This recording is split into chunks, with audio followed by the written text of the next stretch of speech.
হযরত জাকারিয়া আলাইহিস সালামের যুগের কথা বলছি। সেই যুগে হান্না নামে একজন পুণ্যবতী নারী ছিল। অনেক বয়স হওয়ার পরেও তার কোনো সন্তান জন্মগ্রহণ করেনি। তাফসিরে কুরতুবিতে আছে, একদা তিনি একটি গাছের নিচে বসা ছিলেন। এমন সময় দেখলেন একটি পাখি তার ছানাকে খুব আদর যত্ন করে খাবার খাওয়াচ্ছে। এটা দেখে তার মনে মা হওয়ার বাসনা প্রবল হয়ে উঠল।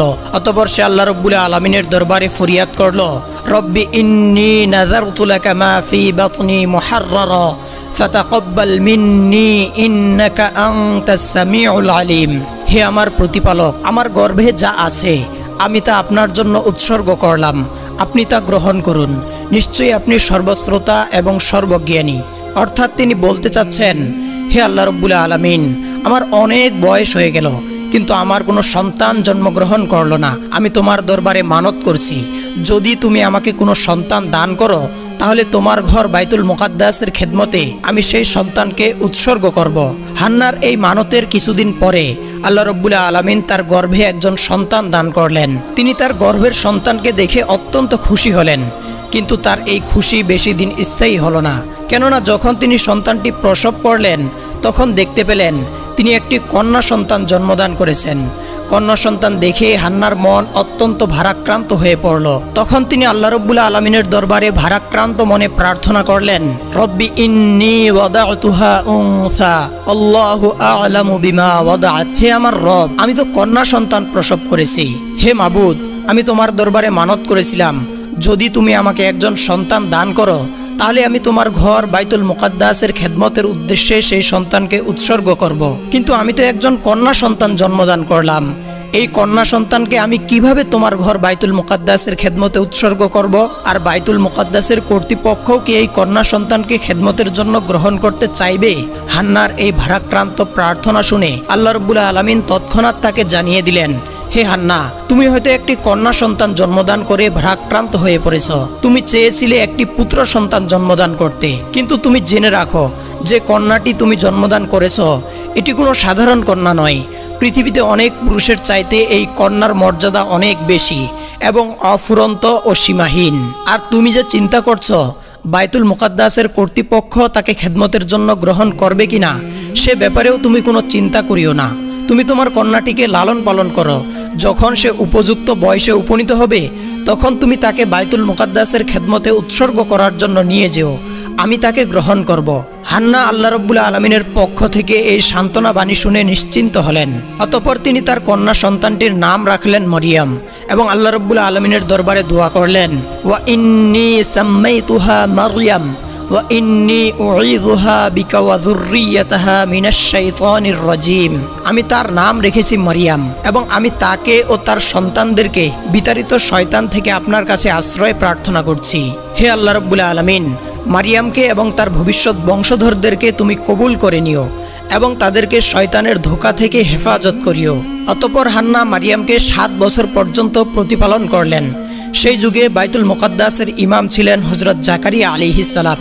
মারিয়াম আলাইহিস সালাম যখন 7 বছর বয়সে উপনীত হলেন তখন তার মা হান্না জাকারিয়া আলাইহিস সালামের কাছে গিয়ে বললেন, হে আল্লাহর নবী, আমি মানত করেছিলাম আল্লাহ যদি আমাকে কোনো সন্তান দান করেন আমি সেই সন্তানটিকে আল্লাহর ঘরের খেদমতে উৎসর্গ করব। কিন্তু দুর্ভাগ্যবশত আমি একটি কন্যা সন্তান জন্মদান করেছি। আমার সেই সন্তানটিকে আমি 7 বছর পর্যন্ত লালন পালন করলাম। এখন আমি আমার মানত পূরণ করার জন্য এই সন্তানটিকে আপনার হাতে তুলে দিতে এসেছি। আপনি মেহেরবানি করে একে কবুল করুন এবং আল্লাহর ঘরের খেদমতের সুযোগ দিন। হযরত জাকারিয়া আলাইহিস সালাম হান্নার আবেদনের পরিপ্রেক্ষিতে বাইতুল মুকাদ্দাসের সকল খাদেমদেরকে ডাকলেন এবং তাদেরকে বললেন, আপনাদের মধ্যে কে এই কন্যা সন্তানটিকে লালন পালনের দায়িত্ব গ্রহণ করবেন? হযরত মারিয়াম আলাইহিস সালামের পিতা ইমরান ইতিপূর্বে বাইতুল মুকাদ্দাসের ইমাম ছিলেন এবং তাদের সকলের শিক্ষক ছিলেন, কিন্তু তিনি তার কন্যা রত্নটিকে দেখে যাওয়ার পূর্বেই ইন্তেকাল করেছিলেন। তাই তারা সকলেই তাদের ইমাম ও শিক্ষকের কন্যাকে লালন পালন করার জন্য আগ্রহী হয়ে উঠল এবং প্রত্যেকেই তাকে লালন পালন করার আগ্রহ প্রকাশ করল। হযরত জাকারিয়া আলাইহিস সালামের নিজের মনেও তাকে লালন পালন করার একটি সুপ্ত বাসনা ছিল। যেহেতু মারিয়াম আলাইহিস সালামের খালা ছিল তার স্ত্রী, তিনি বাইতুল মুকাদ্দাসের খাদেমদেরকে যুক্তি দিয়ে বলল, আপনারা শুনুন, এই মেয়েটিকে লালন পালন করার সবচাইতে উপযুক্ত ব্যক্তি হলাম আমি, যেহেতু তার খালা আমার স্ত্রী। কিন্তু বাইতুল মুকাদ্দাসের খাদেমরা জাকারিয়া আলাইহিস সালামের এই প্রস্তাবকে নাকচ করে দিয়ে বলল, হে জাকারিয়া, সে আমাদের ইমাম ও শিক্ষকের মেয়ে। আমাদের প্রত্যেকের মনেই মেয়েটিকে লালন পালন করার বাসনা রয়েছে। তার খালা তোমার ঘরে আছে, এই যুক্তি দেখিয়ে তুমি তাকে লালন পালন করার দায়িত্ব গ্রহণ করতে পারো না। যখন হযরত জাকারিয়া আলাইহিস সালাম দেখলেন সকলেই তার দায়িত্ব গ্রহণ করতে আগ্রহ প্রকাশ করছে এবং এমতো অবস্থায় একটি জটিলতার সৃষ্টি হয়েছে, তাই তিনি বাধ্য হয়ে বাইতুল মুকাদ্দাসের খাদেমদেরকে বললেন, দেখুন, আমরা সকলেই চাচ্ছি এই মেয়েটিকে লালন পালন করব। আমার মনে হয় যদি আমরা বিষয়টিকে আল্লাহ রাব্বুল আলামিনের উপর ন্যস্ত করি তাহলে সবচাইতে ভালো হবে। তিনি আমাদের মধ্যে ফয়সালা করে দেবেন কে মারিয়ামকে লালন পালন করবেন। অতএব আসুন আমরা সকলেই একটি লটারির ব্যবস্থা করি। আমরা যে কলম দিয়ে তাওরাত লিপিবদ্ধ করি সেই কলমগুলিকে আমরা একটি পানি ভর্তি গামলার মধ্যে রাখব। যার কলম ডুবে যাবে সে মারিয়ামকে লালন পালনের দায়িত্ব গ্রহণ করতে পারবে না, আর যার কলম সেই পানিতে ভেসে থাকবে সেই মারিয়ামকে লালন পালনের দায়িত্ব গ্রহণ করবে। বাইতুল মুকাদ্দাসের সকল খাদেমরাই হযরত জাকারিয়া আলাইহিস সালামের এই কথায় ঐক্যমত পোষণ করলেন। অতঃপর তাদের সামনে একটি পানি ভর্তি গামলা নিয়ে আসা হলো। এরপর পালাক্রমে একজন একজন করে সেই গামলায় তাদের কলমগুলি রাখতে লাগলো। সকলের কলমগুলি সেই পানিতে ডুবে যেতে লাগলো। সর্বশেষে হযরত জাকারিয়া আলাইহিস সালাম সেই গামলায় তার কলমটি রাখলেন। দেখা গেল অলৌকিকভাবে তার কলমটি পানির উপর ভেসে রয়েছে। অতঃপর সকলের সর্বসম্মত সিদ্ধান্তক্রমে হযরত জাকারিয়া আলাইহিস সালামই হযরত মারিয়াম আলাইহিস সালামের লালন পালনের দায়িত্ব গ্রহণ করলেন। অতঃপর হযরত জাকারিয়া আলাইহিস সালাম বাইতুল মুকাদ্দাসের পাশেই হযরত মারিয়াম আলাইহিস সালামের জন্য একটি ঘর নির্মাণ করে দিলেন। তিনি সেই ঘরে সব সময় থাকতেন। আল্লাহর নবী জাকারিয়া আলাইহিস সালাম তাকে দেখাশোনা করতেন এবং খোঁজ খবর নিতেন। তিনি যখন কোথাও যেতেন বাইরে থেকে সেই ঘরটিকে তালাবদ্ধ করে যেতেন। অন্য কারো সেই ঘরে প্রবেশের অনুমতি ছিল না। একবার হযরত জাকারিয়া আলাইহিস সালাম মারিয়াম আলাইহিস সালামকে সেই ঘরে তালাবদ্ধ করে কোথাও চলে গেলেন। অতঃপর তিনি একটি জরুরি কাজে আটকে পড়লেন। অবস্থা এমন হলো যে তার মনেই ছিল না হযরত মারিয়াম আলাইহিস সালাম সেই ঘরে কি করছেন এবং কি খাচ্ছেন। মূলত আল্লাহ রাব্বুল আলামিন হযরত জাকারিয়া আলাইহিস সালামের মন থেকে মারিয়াম আলাইহিস সালামের কথা বিলকুল ভুলিয়ে দিয়েছিলেন। এর মাধ্যমে আল্লাহ রাব্বুল আলামিন একটি অলৌকিক ঘটনাকে প্রকাশ করতে যাচ্ছিলেন। 3 দিন পরে হঠাৎ হযরত জাকারিয়া আলাইহিস সালামের মনে পড়ে গেল যে তিনি মারিয়াম আলাইহিস সালামকে ঘরের মধ্যে তালাবদ্ধ করে রেখে চলে এসেছেন। এরপর তিনি আফসোস করতে করতে বলতে লাগলেন, হায় হায়, হে আল্লাহ, আমি এ কি করেছি। সেই মেয়েটি না জানি 3 দিন যাবৎ কি করছে, কি খাচ্ছে এবং একা একা সেই ঘরের মধ্যে কিভাবে তার দিনগুলি অতিবাহিত করছে। তার কথা স্মরণ হতেই হযরত জাকারিয়া আলাইহিস সালাম যত দ্রুত সম্ভব বাইতুল মুকাদ্দাসে ফিরে আসলেন। এরপরে তিনি মারিয়াম আলাইহিস সালামের গৃহে প্রবেশ করে দেখলেন হযরত মারিয়াম আলাইহিস সালাম আল্লাহ রাব্বুল আলামিনের ইবাদতে মশগুল রয়েছেন এবং তিনি দেখতে পেলেন তার চারপাশে বিভিন্ন রকমের ফলমূল ও খাদ্য খাবারের ছড়াছড়ি। তাফসিরে ইবনে কাসিরে রয়েছে গ্রীষ্মকালের ফল শীতকালে এবং শীতকালের ফল গ্রীষ্মকালে পেয়েছিলেন। এই দৃশ্য দেখে হযরত জাকারিয়া আলাইহিস সালাম আল্লাহ রাব্বুল আলামিনের দরবারে শুকরিয়া আদায় করলেন। হযরত মারিয়াম আলাইহিস সালাম নামাজ শেষে তার খালু হযরত জাকারিয়া আলাইহিস সালামকে সালাম করলেন। হযরত জাকারিয়া আলাইহিস সালাম দুঃখিত ও লজ্জিত কণ্ঠে জিজ্ঞাসা করলেন, মা, তুমি এই কয়দিন কেমন ছিলে? এক মহা বিপদের মধ্যে পড়ে আমি তোমার কথা বেমালুম ভুলে গিয়েছিলাম, যার ফলে নিয়মিত তোমার খোঁজ খবর নিতে পারিনি। এজন্য তুমি আমাকে ক্ষমা করে দাও। হযরত মারিয়াম আলাইহিস সালাম বললেন, খালুজান, আপনি এ কি বলছেন? আমি তো কিছুই বুঝতে পারছি না। আপনি তো ভোরবেলা আমাকে ঘরে রেখে গিয়েছিলেন, এখন দুপুর না হতেই আমাকে জিজ্ঞাসা করছেন আমি এই কয়েকদিন কেমন ছিলাম। মাত্র তো একদিনই হলো যে আমি এই ঘরে অবস্থান করছিলাম। হযরত জাকারিয়া আলাইহিস সালাম হযরত মারিয়াম আলাইহিস সালামের কথা শুনে অত্যন্ত অবাক হয়ে গেলেন। এরপরে হযরত জাকারিয়া আলাইহিস সালাম তাকে জিজ্ঞাসা করলেন, মা, তোমার পাশে যে বাহারি ফলমূল ও খাদ্য খাবারের সমারোহ, এগুলি তুমি কোথা থেকে পেলে? হযরত মারিয়াম আলাইহিস সালাম বললেন, হুয়া মিন ইনদিল্লাহ, এটা আল্লাহর পক্ষ থেকে এসেছে। এভাবেই হযরত মারিয়াম আলাইহিস সালাম বড় হয়ে উঠলেন এবং এক সময় তিনি ঋতুবতী হলেন। প্রথম ঋতুর পরে পবিত্র হওয়ার জন্য যখন তিনি গোসলখানায় গেলেন তখন তার সম্মুখে হঠাৎ করে আবির্ভূত হলো একজন উজ্জ্বল চেহারার ব্যক্তি। আল্লাহ রাব্বুল আলামিন এই ঘটনাটি উল্লেখ করেছেন এভাবে, ফাআরসালনা ইলাইহা রূহানা ফাতামাসসালা লাহা বাশারান সাওয়্যা। এরপর হযরত মারিয়াম আলাইহিস সালাম তাকে দেখে ভয় পেয়ে বললেন, ইন্নী আউযু বিররহমানি মিনকা ইন কুনতা তাকিয়া, আমি তোমার কাছ থেকে রহমানের আশ্রয় চাই, তুমি যদি ক্ষুধাভীরু হও। হযরত জিবরাইল আলাইহিস সালাম বললেন, ইন্নামা আনা রাসূলু রাব্বিকি লিআহাবি লাকি গুলামান যাকিয়্যা, আমি তো তোমার রবের পক্ষ থেকে এসেছি যেন তোমাকে এক পবিত্র সন্তান দান করি। হযরত মারিয়াম আলাইহিস সালাম বললেন, আন্না ইয়াকুনু লি গুলামু ওয়া লাম ইয়ামসাসনি বাশার, কিভাবে আমার সন্তান হবে, আমাকে তো কোনো পুরুষ স্পর্শ করেনি। হযরত জিবরাইল আলাইহিস সালাম বললেন, কাযালিক ক্বালা রাব্বুকি হুয়া আলাইয়া হায়্যিন, তোমার রব বলেছেন এটা আমার জন্য সহজ। অতঃপর হযরত জিবরাইল আলাইহিস সালাম হযরত মারিয়াম আলাইহিস সালামের মুখে একটি ফু দিলেন, এরপর তিনি অদৃশ্য হয়ে গেলেন। হযরত মারিয়াম আলাইহিস সালাম তখন অনুভব করলেন তার শরীরের ওজন দ্বিগুণ বৃদ্ধি পেয়েছে। এরপরে তিনি অত্যন্ত দুশ্চিন্তাগ্রস্ত হয়ে পড়লেন। তিনি আল্লাহ রাব্বুল আলামিনের দরবারে দোয়া করে বলতে লাগলেন, হে মহান প্রভু, আমার উপর এমন কঠিন পরীক্ষা তুমি অর্পণ করলে যা লোক সমাজে প্রকাশ হলে আমি সমাজচ্যুত ও নিন্দনীয় মানুষ বলে গণ্য হব। তবুও তোমার প্রেরিত দায়িত্ব পালনে আমি সম্মত আছি।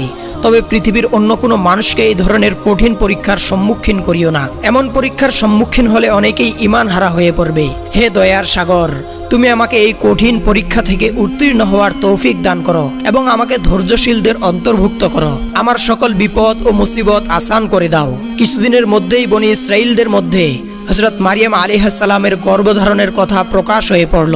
তখন লোকজন এসে তাকে শাসিয়ে বলল, মারিয়াম, উচিত কথা বলো, কে তোমার গর্ভজাত সন্তানের পিতা? তুমি কুমারী কন্যা, কোনো পুরুষের সঙ্গলাভ ছাড়া কিভাবে তুমি গর্ভধারণ করলে?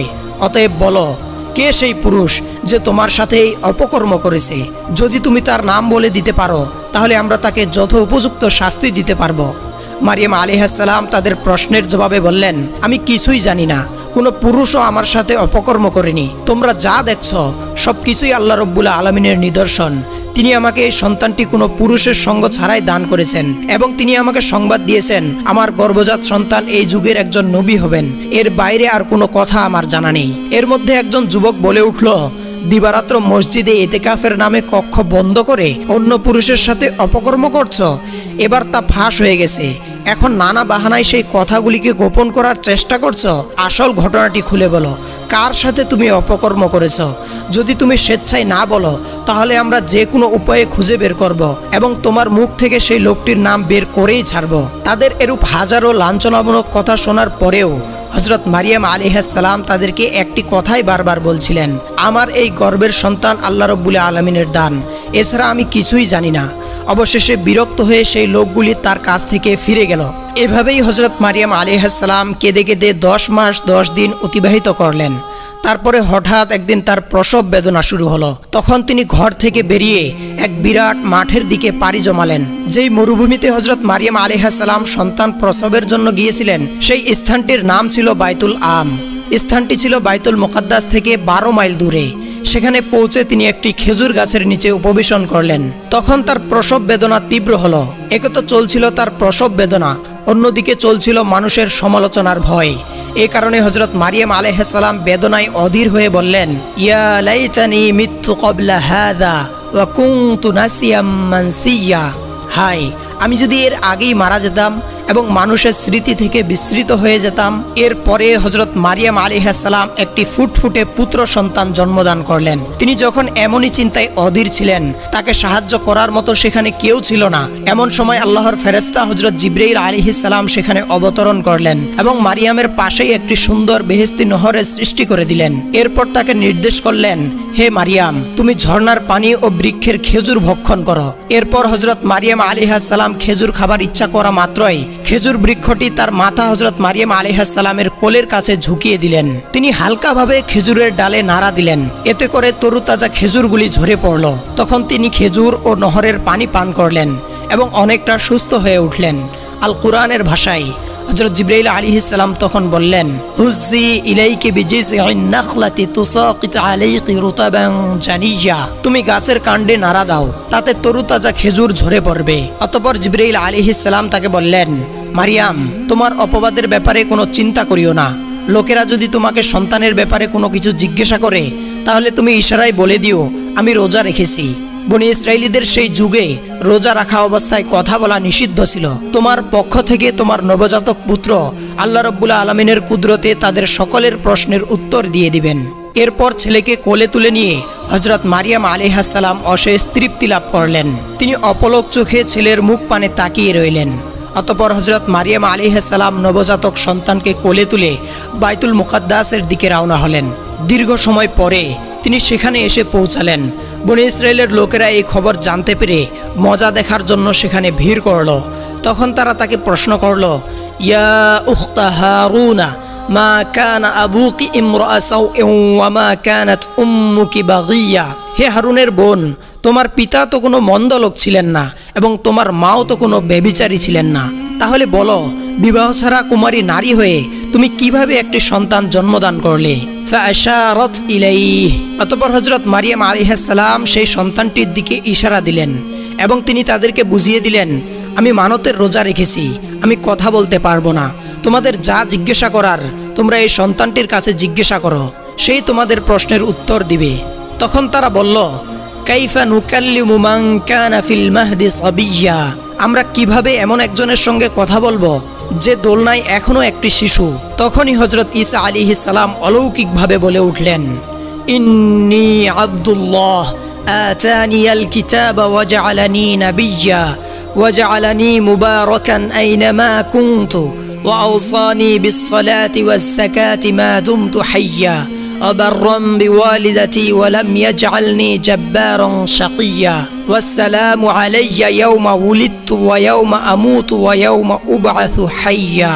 আমি আল্লাহর বান্দা, তিনি আমাকে কিতাব দিয়েছেন এবং আমাকে নবী করেছেন, আর তিনি আমাকে বরকতময় করেছেন যেখানেই আমি থাকি এবং যতদিন আমি জীবিত থাকব। নামাজ ও যাকাত আদায়ের নির্দেশ দিয়েছেন, আর আমাকে তিনি আমার মায়ের প্রতি অনুগত বানিয়েছেন এবং উদ্যত ও দুর্ভাগা করেননি। আর আমার প্রতি শান্তি থাকবে যেদিন আমি জন্ম নিয়েছি, যেদিন আমি মারা যাব এবং যেদিন আমি পুনরায় উত্থিত হব। বনী ইসরায়েলিরা নবজাতকের মুখে এই কথা শুনে হতভম্ব হয়ে গেল। কিছুক্ষণ পূর্বে যেই শিশুর জন্ম হলো সেই শিশু কিভাবে কথা বলছে? এটা তো এক নজিরবিহীন ঘটনা। কারো মুখ থেকে আর কোনো টু শব্দ বের হলো না। মুহূর্তে ঘটনাটি সর্বত্র ছড়িয়ে পড়ল। তখন অসংখ্য মানুষ সেই দৃশ্য দেখার জন্য সেখানে জমায়েত হলো এবং লোকজন হযরত ঈসা আলাইহিস সালামের কাছে গেল। অতঃপর তিনি তাদেরকে তাওরাত কিতাব থেকে পাঠ করে শুনিয়ে দিলেন। নবজাতকের মুখে এইসব কথাবার্তা শুনে সকলেই তাদের ভুল বুঝতে পারল। তারা সকলেই হযরত মারিয়াম আলাইহিস সালামের কাছে ক্ষমা চাইল। প্রিয় দর্শক, এই ছিল হযরত মারিয়াম আলাইহিস সালামের গর্ভধারণ এবং পিতা ছাড়া হযরত ঈসা আলাইহিস সালামের জন্মের কাহিনী। আল্লাহ রাব্বুল আলামিন আমাদেরকে এই ঘটনাটি থেকে শিক্ষা লাভ করার তৌফিক দান করুন। আমিন।